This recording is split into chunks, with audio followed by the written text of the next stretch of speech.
రైతును 360 డిగ్రీల్లో భూసార పరీక్షలు మొదలుకొని సాగునీరు ఇచ్చేంత వరకు, సాగునీరు ఇచ్చిన తర్వాత వచ్చిన పంటను కొనుగోలు చేసేంత వరకు అన్ని విధాలుగా రైతును ఆదుకుంటున్నటువంటి ఏకైక ముఖ్యమంత్రి ఈ దేశంలో నారా చంద్రబాబు నాయుడు గారు.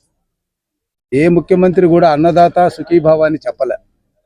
కానీ మన ముఖ్యమంత్రి నారా చంద్రబాబు నాయుడు గారు అన్నదాత సుఖీభవ, అన్నదాత బాగుంటేనే ఈ వ్యవస్థ బాగుంటుందన్నటువంటి గట్టి నమ్మకం ఉన్నటువంటి ముఖ్యమంత్రి.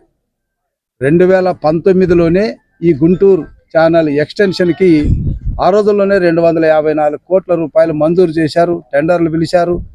పనులు ప్రారంభమయ్యే దశలో ఒక్క ఛాన్స్ వచ్చినటువంటి జగన్మోహన్ రెడ్డి గారు దాన్ని పూర్తిగా, అంటే రైతుల పట్ల ఏమాత్రం కనికరం లేకుండా, ఇది ఒక 80 సంవత్సరాలుగా రైతులు కోరుతున్నది.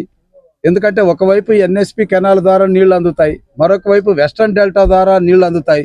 ఈ మధ్యలో ఉన్నటువంటి ఎగువ ప్రాంతాన్ని ఏ రకంగా నీళ్లు అందించాలన్నటువంటి ఒక ఆలోచనతో ఆ రోజుల్లోనే మా ఎంపీ గారు చెప్పినట్టు, మా మంత్రి గారు చెప్పినట్టు ఆ రోజుల్లోనే ఈ గుంటూరు ఛానల్ మోడర్నైజేషన్, అంటే గుంటూరు ఛానల్ 0 నుంచి 47 కిలోమీటర్ల వరకు తవ్వారు. అయితే పర్చూరు వరకు ఆ నీళ్లు అందాలి. 4 టీఎంసీ నీళ్లు తీసుకుంటున్నాం కృష్ణా వాటర్ని. ఆ వాటర్ అంతా కూడా ఉపయోగించుకోవాలంటే పర్చూరు వరకు నీళ్లు అందాలి. కాబట్టి ఈ నీళ్లతో పాటు సాగునీరుతో పాటు 50 గ్రామాలకు త్రాగునీరు కూడా ఇవ్వాలి.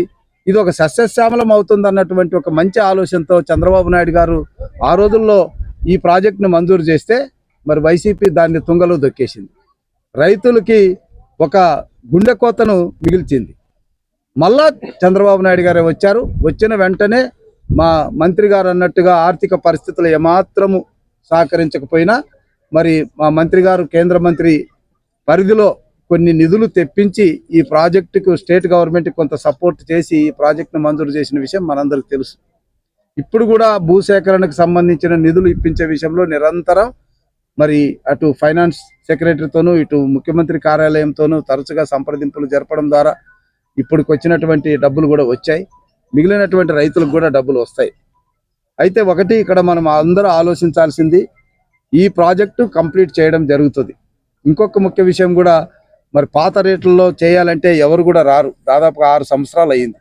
6 సంవత్సరాల తర్వాత అదే రేట్లతో చేయమని అడిగినప్పుడు మరి మెగా కన్స్ట్రక్షన్ వాళ్ళు రైతుల పట్ల వారికి ఉన్నటువంటి ఒక కార్పొరేట్ రెస్పాన్సిబిలిటీ, సామాజిక బాధ్యతను కూడా దృష్టిలో పెట్టుకొని మా కేంద్ర మంత్రి గారు తమ్మసాని చంద్రశేఖర్ గారి కోరిక మేరకు వారు బహుశా రాష్ట్రంలో ఎక్కడ కూడా, దేశంలోనే చెప్పొచ్చు, దేశంలో ఎవరు అంగీకరించని రీతిగా వాళ్ళు వచ్చేసి పనులు చేశారు.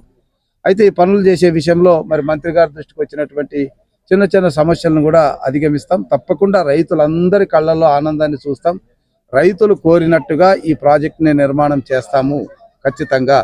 ఈ నిర్మాణానికి ఊతమిచ్చే విధంగా గుంటూరు మోడర్నైజేషన్ కూడా జరగాలి. కాబట్టి ఎందుకంటే అక్కడ 0 నుంచి 47 కిలోమీటర్ల వరకు నీళ్లు ఇవ్వకపోతే, 600 క్యూసిక్స్ నుంచి 750 పెంచకపోతే నీళ్లు ఈ కాలువలోకి రావు, ఎక్కడో గార్పాడ దగ్గర ఆగిపోతాయి. కాబట్టి ఆ 47 కిలోమీటర్ నుంచి 74 కిలోమీటర్ల వరకు ఇది ఎలాగైతే తవ్వుతున్నామో 27 కిలోమీటర్లు, 0 నుంచి 47 కిలోమీటర్లు కూడా మోడర్నైజేషన్ మేము ముఖ్యమంత్రి గారి దృష్టిలో పెట్టాం. సో పెమ్మసాని గారు ఒకటే చెప్పారు, సార్ మీరు తోక ఇస్తారు, తల ఇవ్వకపోతే ఎట్లా అవుతుందంటే, ఆయన సరే ఏది ఉన్నా ఇబ్బంది ఉన్నా అది కూడా ఇస్తామని జీవో ఇష్యూ చేశారు, మీ అందరికి తెలుసు. సో అది కూడా జూలైలో మరి టెండర్లు పిలిచేటటువంటి విషయంలో సానుకూలంగా ఉన్నారు ముఖ్యమంత్రి గారు. ఏదేమైనా రైతాంగాన్ని ఆదుకోవడానికి చంద్రబాబు నాయుడు గారి నాయకత్వంలో కూటమి ప్రభుత్వం పనిచేస్తుందని చెప్పడానికి, ఇంత కష్టకాలాల్లో కూడా ఈ ప్రాజెక్టు మంజూరు చేసి పనులు ప్రారంభిస్తున్నాం అన్నటువంటి దానికి ఇది తార్కాణం.